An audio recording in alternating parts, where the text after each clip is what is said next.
Hello बच्चों, आज हम स्टार्ट करेंगे किरचॉफ्स लॉ का topic. Kirchhoff's law very important part of physics है। ये बोल सकते हो कि अगर किरचॉफ्स लॉ आपको नहीं आता इसका मतलब आप फिजिक्स नहीं पढ़े हो। ठीक है, चलिए आगे देखते हैं किरचॉफ्स लॉ क्या होता है। किरचॉफ्स लॉ में दो लॉ होते हैं, पहला होता है केसीएल, दूसरा होता है केवीएल। केसीएल मतलब किरचॉफ्स करंट लॉ होता है, केवीएल मतलब होता है किरचॉफ्स वोल्टेज लॉ। अब केसीएल होता क्या है, जिसको बोलते हैं Kirchhoff's current law. In an electric circuit the algebraic sum of currents at any junction is zero. मतलब बोलने का मतलब ये है, इसको मैथमेटिकली लिख सकते हैं, sum of I is equal to क्या होता है, जीरो होता है। किसके लिए? इलेक्ट्रिक सर्किट के लिए। मतलब टोटल करेंट का जो सम होगा, एल्जेब्रिक सम, वो हमेशा क्या होता है, जीरो होता है। ये कौन बोला जाता है? Kirchhoff's current law. देखिए एग्जाम्पल समझते हैं। मान लो एक जंक्शन है, इसमें इस तरीके से करंट क्या है, इनकमिंग है। मान लो I1 और I2 क्या है, इसमें इनकमिंग है, और यही करंट जो है आउटगोइंग हो रही है। मतलब बोल सकते हो कि यहाँ से आने वाली करंट जो है I1 I2 और जाने वाली करंट जो इस जंक्शन से I3 I4 और I5 के फॉर्म में क्या हो रही है, डिवाइड होकर यहाँ से वापस जा रही है। तो इस कंडीशन में बोल रहा है, in an electric circuit the algebraic sum of current at any junction. ये क्या है, जंक्शन है। इस जंक्शन पे जो करंट का सम होगा वो क्या होगा, जीरो होगा। तो sum of I is equal to क्या हो जाएगा, जीरो।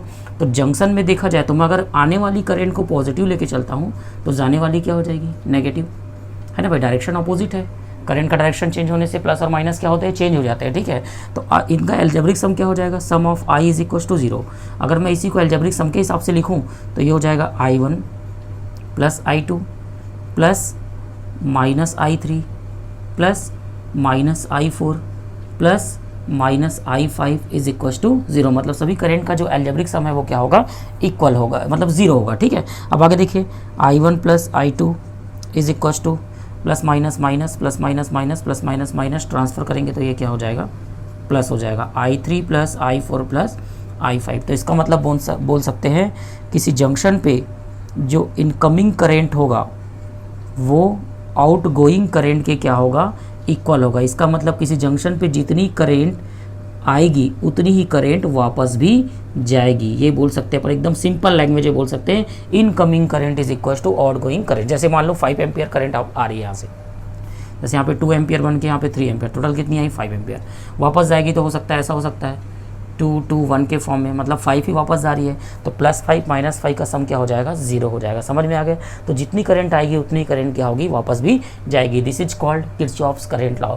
इसी लॉ को बोला जाता है जंक्शन रूल। क्या बोला जाता है इसको, जंक्शन रूल बोला जाता है। मतलब Kirchhoff's current law is also called junction rule. समझ में आ गया?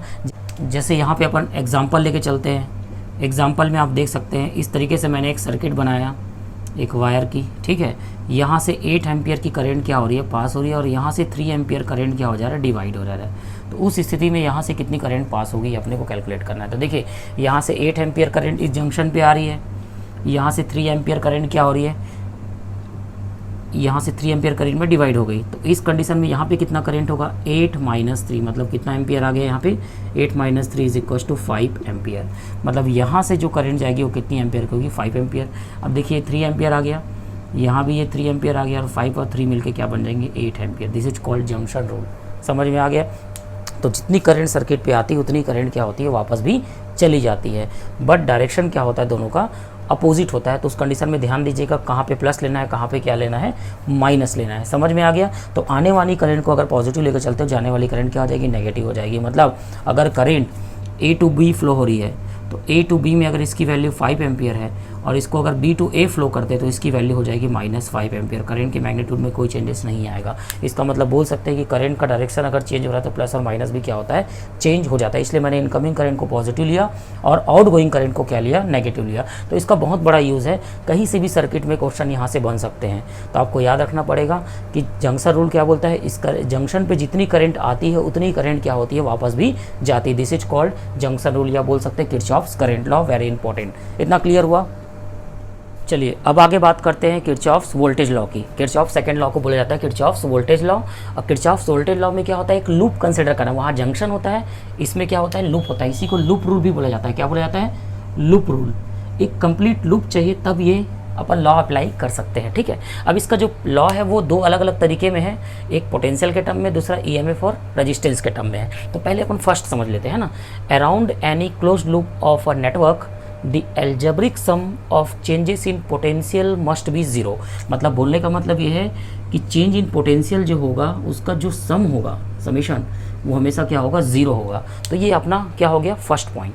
ठीक है, और इसी को दूसरे तरीके से अगर देखा जाए तो पोटेंशियल मतलब क्या होता है, V is equal to I R, resistance into current. तो इसका मतलब बोल रहा है कि पोटेंशियल अगर आप V और EMF को लेके चल रहे हो तो E को अपन डायरेक्टली E लिखेंगे, लेकिन अगर रजिस्टेंस है तो उसको किसके टर्म में लिखेंगे, करंट और रजिस्टेंस के टर्म में लिखेंगे। समझ में आया, क्योंकि V इज इक्वल टू क्या आता है, IR आता है। तो उसको सेकंड को समझते हैं। The algebraic sum of the EMFs, मतलब algebraic sum of the EMFs मतलब EMF in any closed loop of a circuit is equals to the sum of the product of the current, sum of the product of the current and resistance in it। समझ में आ गया। तो अगर आप बोल रहे हैं कि अगर EMF को लोगे तो आप डायरेक्टली E को E लेके चलोगे, लेकिन रेजिस्टेंस को लेना पड़ेगा तो उसके साथ क्या लेना पड़ेगा, I लेना पड़ेगा। तब IR मिलके क्या बनाएंगे, V बनाएंगे। इतना क्लियर हुआ। तो समेशन ऑफ E जो होगा वो समेशन ऑफ IR के क्या होगा, इक्वल होगा। तो यहाँ से फार्मूला बन गया sum of E minus sum of IR is equal to क्या आ गया, ज़ीरो। समझ में आ गया। तो आपको जब भी लूप रूल लगाना है तो उस कंडीशन में EMF को, वोल्टेज को आप डायरेक्टली लेके चलोगे, लेकिन अगर रेजिस्टेंस दिया तो उसमें मल्टीप्लाई I करके उसके साथ उसको यूज़ करोगे। तो ये कहलाता है आपका loop rule, Kirchhoff's voltage law. अब बात ये आती है कि इसको अप्लाई कैसे करना है। तो अप्लाई करने के लिए मैं आपको अलग अलग एग्जांपल दे रहा हूँ। सर्किट में दो तरीके का कंपोनेंट हो सकता है, पहला रेजिस्टेंस हो सकता है या तो बैटरी हो सकती है। समझ में आ गया। तो दोनों के लिए अपन समझ लेते हैं कि रेजिस्टेंस होगा तो उसको कैसे अपन शो करेंगे, बैटरी होगी तो कैसे शो करेंगे, कब प्लस लेंगे कब माइनस लेंगे, वो अपने को समझना है। तो ध्यान से देखते जाइए। पहला अगर मैं रेजिस्टेंस की बात करता हूँ, ठीक है, इस रेजिस्टेंस में मान लो कितनी करंट फ्लो रही है, I करंट। और I करंट अगर यहाँ से यहाँ फ्लो रही, मतलब ये हायर पे है, ये किस पे है, लोअर पोटेंशियल पे है। तो इसका मतलब ये पॉजिटिव हो जाएगा, ये क्या हो जाएगा, नेगेटिव हो जाएगा। ठीक है, तो कभी भी दिमाग में बैठा लीजिए, अगर करंट जिस डायरेक्शन से जाती है वहाँ पॉजिटिव से क्या होगा, नेगेटिव होगा। मतलब करंट इधर से इधर जा रही है तो पॉजिटिव, करंट अगर यहाँ जाएगी तो ये पॉजिटिव और ये क्या होगा, नेगेटिव होगा। तो इस कंडीशन में इसको क्या लिखेंगे, तो हमेशा मैंने बताया रेजिस्टेंस को करंट के साथ मल्टीप्लाई करके लिखना है। तो सबसे पहले आपको पाथ चेक करना पड़ेगा कि आप क्लॉकवाइज जा रहे हो कि एंटी क्लॉकवाइज। तो अगर मैं ऐसा जाता हूँ, अभी तो यहाँ क्लॉकवाइज एंटी क्लॉकवाइज पता नहीं चल रहा, मैं इस तरीके से जा रहा हूँ, सर्किट होगी तो ऐसा जाएंगे अपन गोल लूप रोड क्लॉकवाइज, या उल्टा जाएंगे क्या, एंटी क्लॉकवाइज। तो आप क्लॉकवाइज जाओ एंटी क्लॉकवाइज जाओ, पाथ से कोई इफेक्ट नहीं पड़ता, आंसर क्या आता है, दोनों में सेम आता है। तो मैं फिलहाल अपन क्या कर रहे हैं, लेफ्ट टू राइट जा रहा है। ठीक है, तो अगर लेफ्ट टू राइट जा रहा हूँ तो देखिए करंट और हमारे पाथ का डायरेक्शन क्या है, सेम है। तो इस कंडीशन में डेल V की वैल्यू क्या होगी, नेगेटिव होगी। हमारा करंट और पाथ का डायरेक्शन क्या है, अगर सेम है तो उस कंडीशन में डेल V क्या होगा, चेंज इन पोटेंशियल क्या होगी, नेगेटिव होगी। क्योंकि आप हायर से कहाँ जा रहे हैं, लोअर जा रहे हैं। तो ये वाला चेक करिए, लोअर होगी। तो इस कंडीशन में यहाँ पे जो I और R को अगर साथ में लिखेंगे, R को किसके साथ लिखना है, I के साथ लिखना है। तो IR जो होगा वो कैसा होगा, नेगेटिव होगा।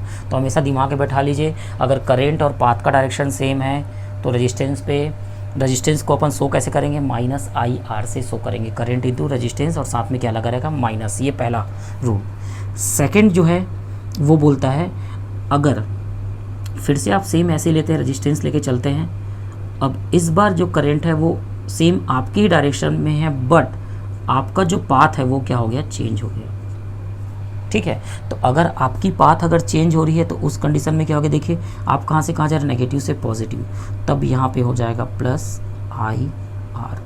समझ में आ गया। ठीक है, तो इस कंडीशन में जो चेंज इन पोटेंशियल होगी वो क्या होगी, पॉजिटिव होगी। तो समझ में आ गया। अगर आपका करंट का डायरेक्शन पे जा रहे हो तो नेगेटिव होगा, और करंट के अपोजिट डायरेक्शन में आपका पाथ है तो उस कंडीशन में क्या होगा, पॉजिटिव होगा। तो ये दो इंपॉर्टेंट रूल किसके लिए, रेजिस्टेंस के लिए। तो रेजिस्टेंस में सिर्फ आप चेक करना है कि करंट का डायरेक्शन आपके पाथ के डायरेक्शन के अपोजिट है कि सेम डायरेक्शन में। अगर करंट पाथ के सेम डायरेक्शन में है तो नेगेटिव IR होगा, और करंट अगर पाथ के अपोजिट डायरेक्शन में तो इस कंडीशन में क्या होगा, आपका पॉजिटिव होगा। समझ में आ गया। तो ये फर्स्ट और सेकंड रूल होगा किसके लिए, रेजिस्टेंस के लिए। अब थर्ड बात करते हैं किसकी, पोटेंशियल की।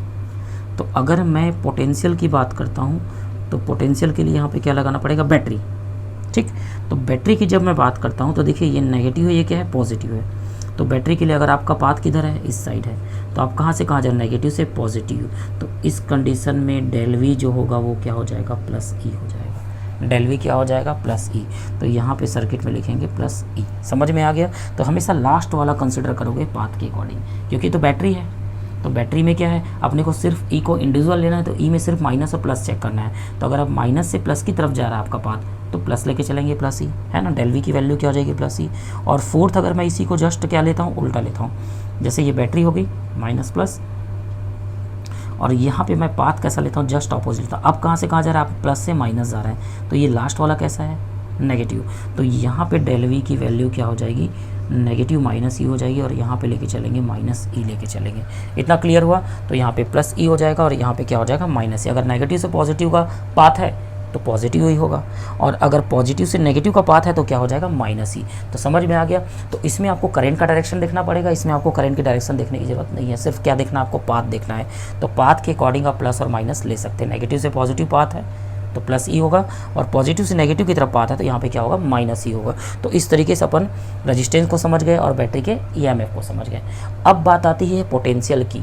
अगर आपको दो पॉइंट के बीच क्या निकालना है, पोटेंशियल निकालना है। जैसे मान लो एक मैं सर्किट बनाता हूँ इस तरीके से, ये ए पॉइंट है, यहाँ पे एक रेजिस्टेंस लगा हुआ है आर, इसमें आई करंट क्या हो रही है, फ्लो हो रही है, और यहाँ पे मैंने क्या लगा दी, एक बैटरी लगा दी जिसका ईएमएफ कितना है, मान लो ई है, और यहाँ पे पॉइंट कौन सा है, बी पॉइंट है। अब यहाँ पे क्वेश्चन बन सकता है, जैसे यहाँ पे क्या था, करंट अपन निकाल सकते थे इस कंडीशन में।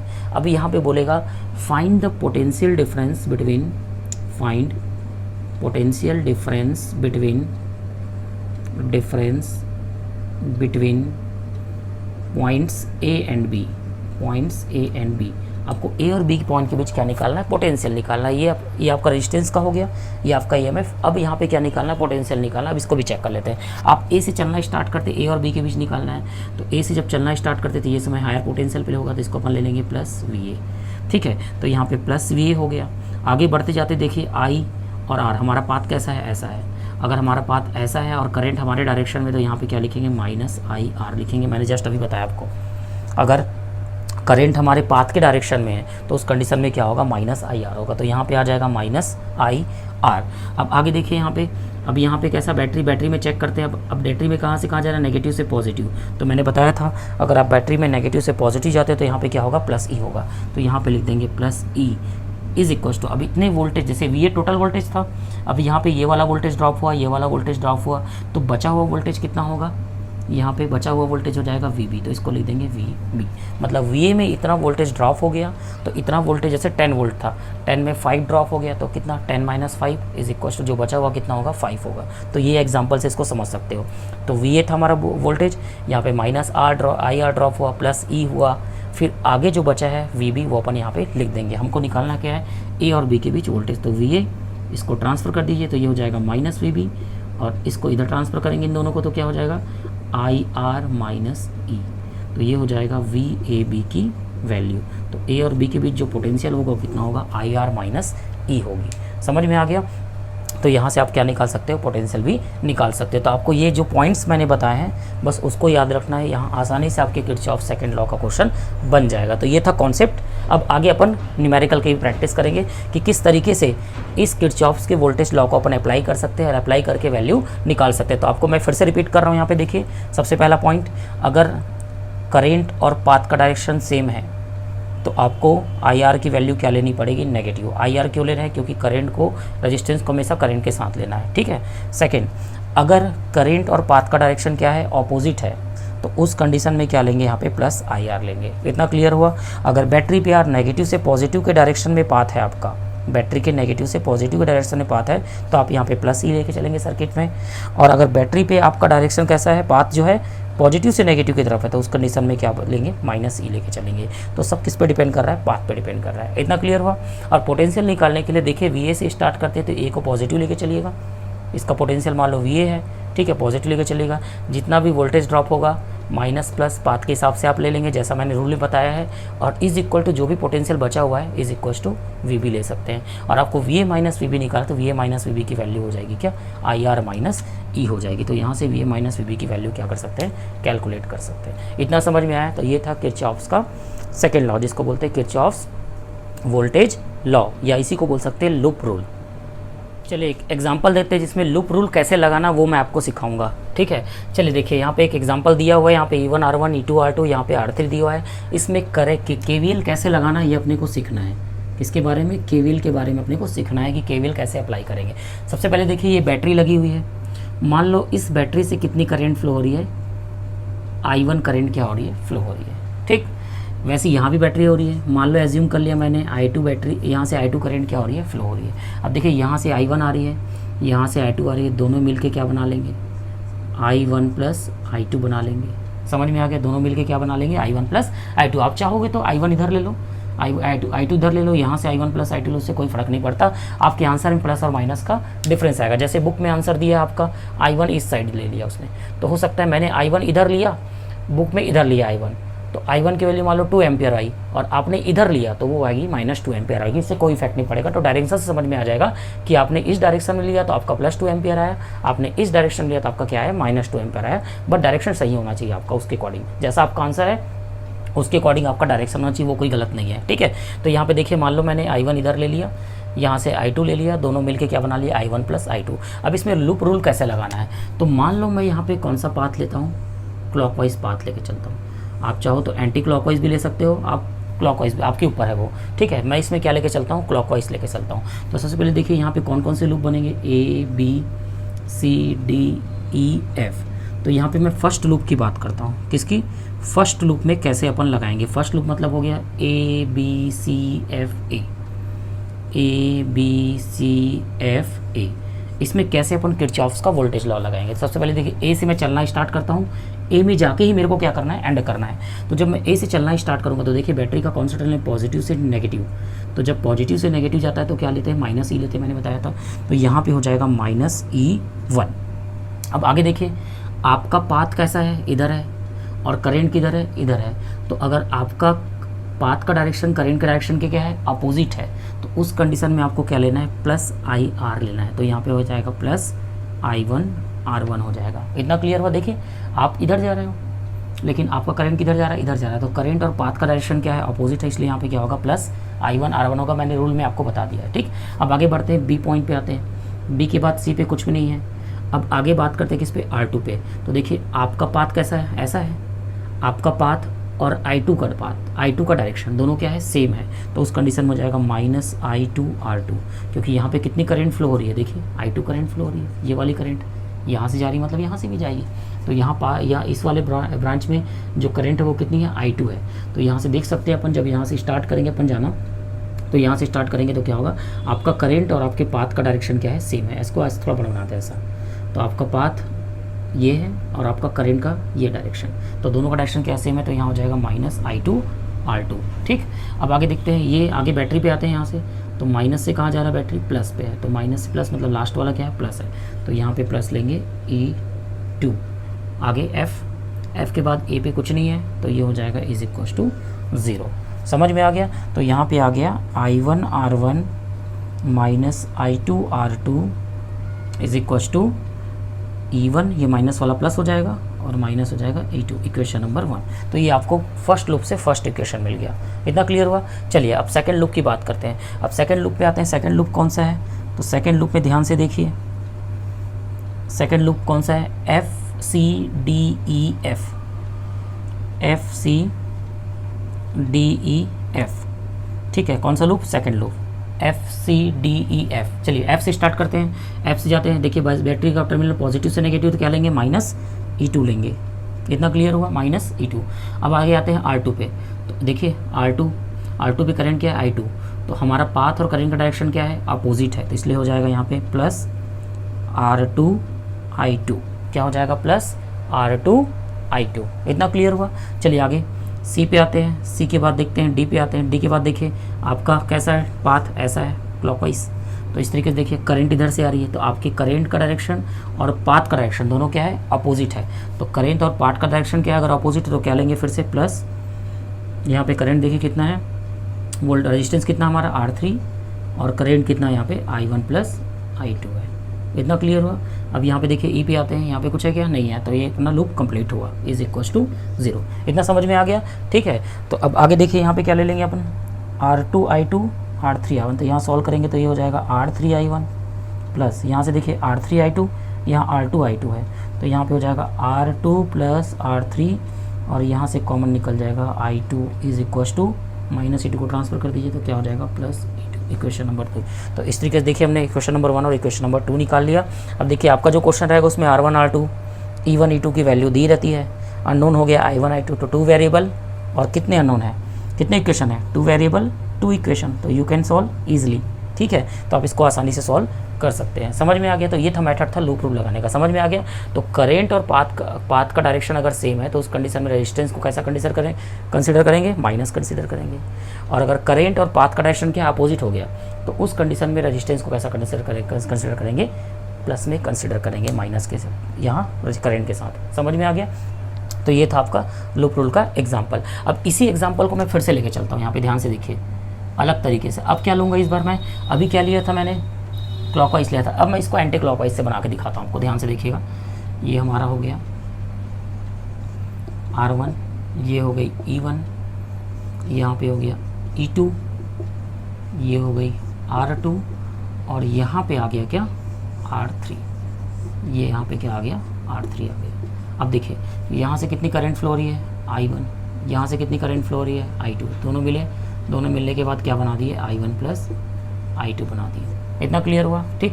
अब यहाँ पे लगाते हैं कौन सा रूल, अब अपन एंटी क्लॉकवाइज पाथ पे चलते हैं, एंटी क्लॉकवाइज। ठीक है, A B C D E F। ठीक, अब एंटी क्लॉकवाइज चलते हैं तो एंटी क्लॉकवाइज के लिए अपन कहाँ स्टार्ट करते हैं, अपन A से स्टार्ट करते हैं, लेकिन बट कैसे चलेंगे, एंटी क्लॉकवाइज चलेंगे। कैसे चलेंगे अपन, एंटी क्लॉकवाइज चलते हैं, ऐसा इस तरीके से एंटी क्लॉकवाइज। चलिए अपन A F फर्स्ट लूप लेते हैं, A F C B A anti clockwise direction में।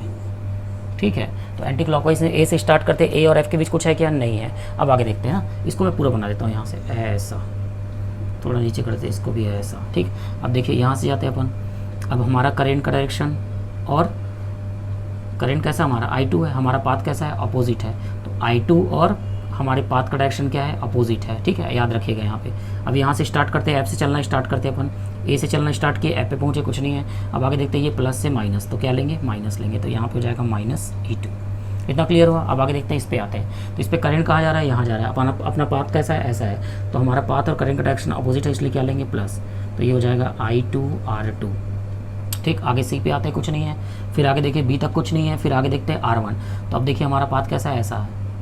ठीक, तो अपन इधर जा रहे हैं, तो हमारा करेंट भी इधर जा रहा है और पाथ का भी डायरेक्शन क्या है, दोनों सेम है। तो इस कंडीशन में हो जाएगा क्या, -I1 R1, मतलब करेंट और पाथ का डायरेक्शन अगर सेम होगा तो माइनस लेंगे, करेंट और पाथ का डायरेक्शन अपोजिट है तो क्या लिए थे, प्लस लिए थे। ठीक है, अब आगे देखिए ये इधर जाएंगे अपन, माइनस से प्लस, इस तरीके से जा रहे हैं, तो माइनस से प्लस, ये लास्ट कैसा है, प्लस, तो इसको ले लेंगे plus E1 is equals to 0।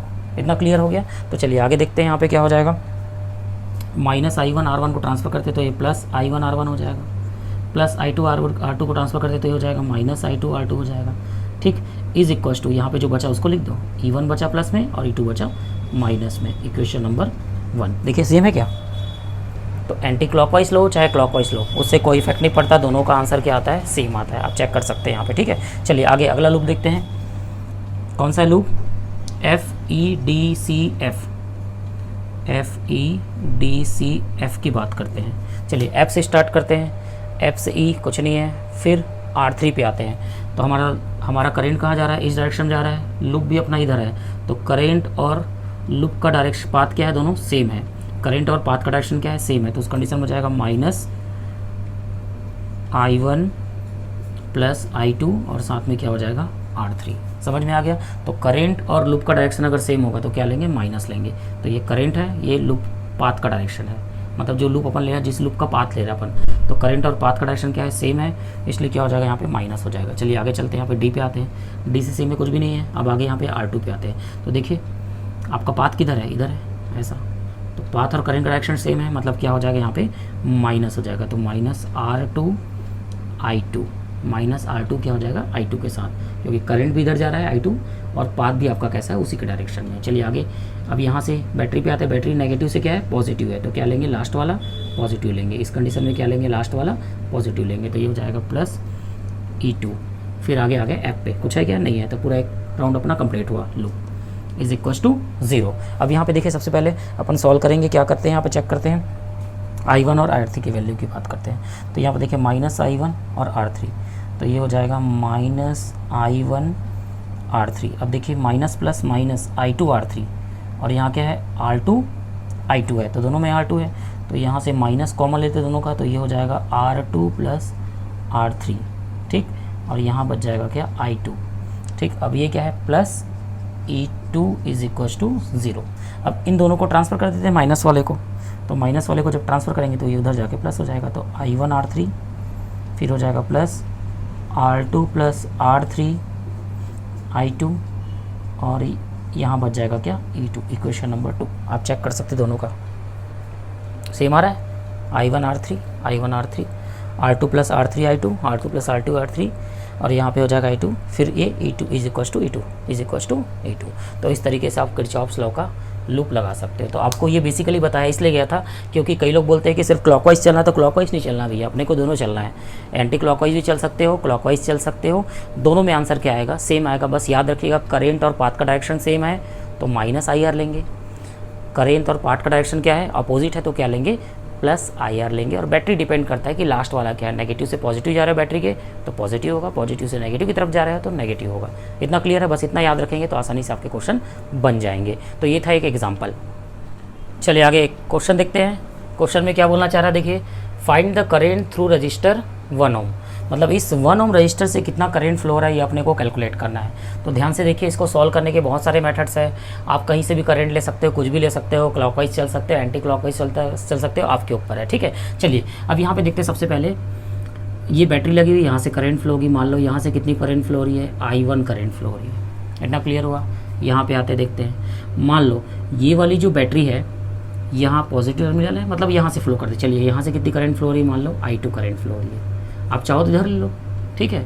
तो यहाँ जैसे देखिए यहाँ से I1 आ रही है, यहाँ I2 चलेगी, तो यहाँ कितनी जाएगी I1 - I2 जाएगी। जंक्शन रूल भाई I1 बन के आ रही है, इधर I2 चली गई, तो यहाँ कितनी बची I1 जैसे मान लो यहाँ से 5 एम्पेयर आ रही है, यहाँ 2 चलेगी, तो कितनी बची यहाँ 5 - 2, तो सेम चीज़ है। टोटल I1 करंट थी, यहाँ I2 डिवाइड हो गई, तो यहाँ कितनी बची I1 - I2। या तो आप ऐसा कर सकते हो, यहाँ से I1 आ रहा है, यहाँ से I2 आ रही है, ऐसा ले लो, तो I1 + I2 हो जाएगी यहाँ पे। तो ऐसा भी कर सकते हो। तो मैं एक बार इस बार ऐसा लेके चलता हूँ, ठीक है। यहाँ से I1 करंट आ रही है, यहाँ से I2 डिवाइड हो गई, फिर ये यहाँ बची हुई करंट क्या होगी I1 - I2 होगी। इतना समझ में आ गया, ठीक है। अब इस पर रूल लगाते हैं, तो ये हो गया A B C D E and F, ठीक। अब देखिए इसमें क्लॉकवाइज चल रहा है कि एंटी क्लॉकवाइज, आपके ऊपर है। चलिए मैं यहाँ पे चलता हूँ क्या क्लॉकवाइज डायरेक्शन पे, दोनों में, ठीक। किसी में एंटी क्लॉकवाइज ले लो, किसी में क्लॉकवाइज, आपके ऊपर है। क्लॉकवाइज एंटी क्लॉकवाइज से मैं बार बार बोल रहा हूँ, कोई इफेक्ट नहीं पड़ता, आंसर सेम आता है। हम क्लॉकवाइज चलते हैं। सबसे पहले ये वाली लूप लेते ही चलते हैं। फर्स्ट लूप है क्या A B C F A, ठीक है। चलिए यहाँ पे मैं प्लस माइनस शो कर देता हूँ, ये प्लस है, ये माइनस, ये वाली क्या है प्लस। बैटरी का टर्मिनल बड़ा वाला पॉजिटिव, छोटा वाला क्या होता है नेगेटिव होता है, ठीक है। आपके कन्फ्यूजन ना हो इसलिए मैंने यहाँ पे शो कर दिया। चलिए ए से स्टार्ट करते चलना। अब ए के बाद चलते हैं। देखिए बैटरी का लास्ट कैसा है प्लस से माइनस, मतलब लास्ट कैसा है माइनस, तो इसको लिखेंगे -10। इतना क्लियर। बी पे आते हैं, बी से सी पे कुछ नहीं है। फिर आगे आते हैं 3 ओम। तो देखिए आपका पाथ इस साइड है, करेंट इधर है, पाथ और करेंट का डायरेक्शन अपोजिट है, मतलब प्लस करेंट कितना है I2, तो ये हो जाएगा 3I2। RI की टर्म में लिखना है ना, तो ये हो जाएगा +3I2। पाथ और करेंट का डायरेक्शन, पाथ और करेंट का डायरेक्शन क्या है अपोजिट। देखिए पाथ इधर से, करेंट इधर से, अपोजिट, मतलब क्या होगा +3I2। अब आगे बैटरी का देखिए, इधर से चलता है, ऐसा क्लॉकवाइज चल रहा है, प्लस से माइनस, लास्ट वाला कैसा है माइनस, तो ये हो जाएगा -4। F पे आ गए। F के बाद देखते हैं यहाँ पे A भी है, तो अब देखिए करेंट इधर से आ रही है, पाथ ऐसा है, तो करेंट और पाथ का डायरेक्शन क्या है अपोजिट है, तो फिर से क्या हो जाएगा यहाँ पे +2 और ये हो जाएगा I1 = 0।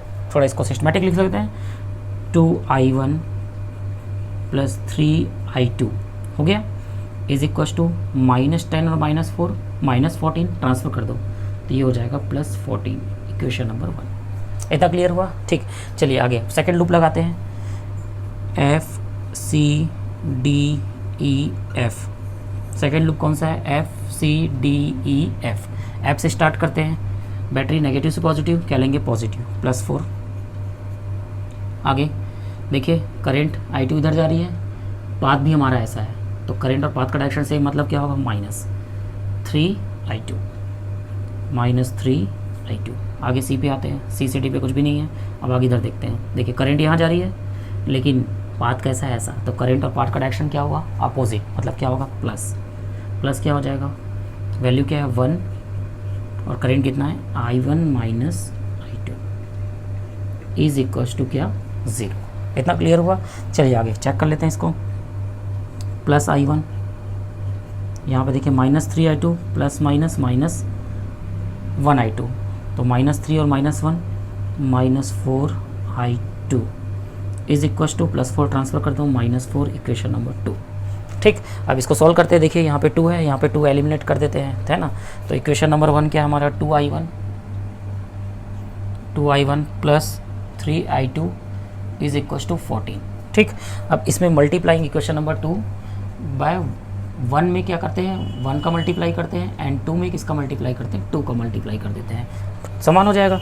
तो 2 का मल्टीप्लाई करेंगे, 2 1 जा 2, 2I1 ये हो गया। ठीक, 2 4 जा 8 -8 I2, फिर 2 4 जा 8 -8 ये हो गया। अब इन दोनों को सॉल्व कर लेते हैं। ये देखिए माइनस प्लस प्लस, ये दोनों आपस में क्या कैंसिल, 8 और 3 11 I2 इज इक्वल्स टू 14 -8। तो 14 -8 करेंगे तो ये 14 + 8 हो जाएगा। तो 14 + 8 क्या हो जाएगा 22। तो यहाँ से I2 की वैल्यू आ गई क्या 22/11, दैट इज़ 2 एम्पियर पॉजिटिव। ठीक है, अगर आप हो सकता है आप I2 को अगर आप इस डायरेक्शन में लेते तो I2 की वैल्यू क्या आती -2 एम्पियर आती है, उससे कोई इफेक्ट नहीं पड़ता। I2 का मैग्नीट्यूड क्या होगा सेम होगा। तो आपका डायरेक्शन कैसा था F2C के अकॉर्डिंग, कैसे अकॉर्डिंग F2C के अकॉर्डिंग देखा गया। F से आपने C गया तब I2 की वैल्यू क्या आई है +2 एम्पियर। मतलब जो I2 है वो कहाँ किस डायरेक्शन में F2C डायरेक्शन में।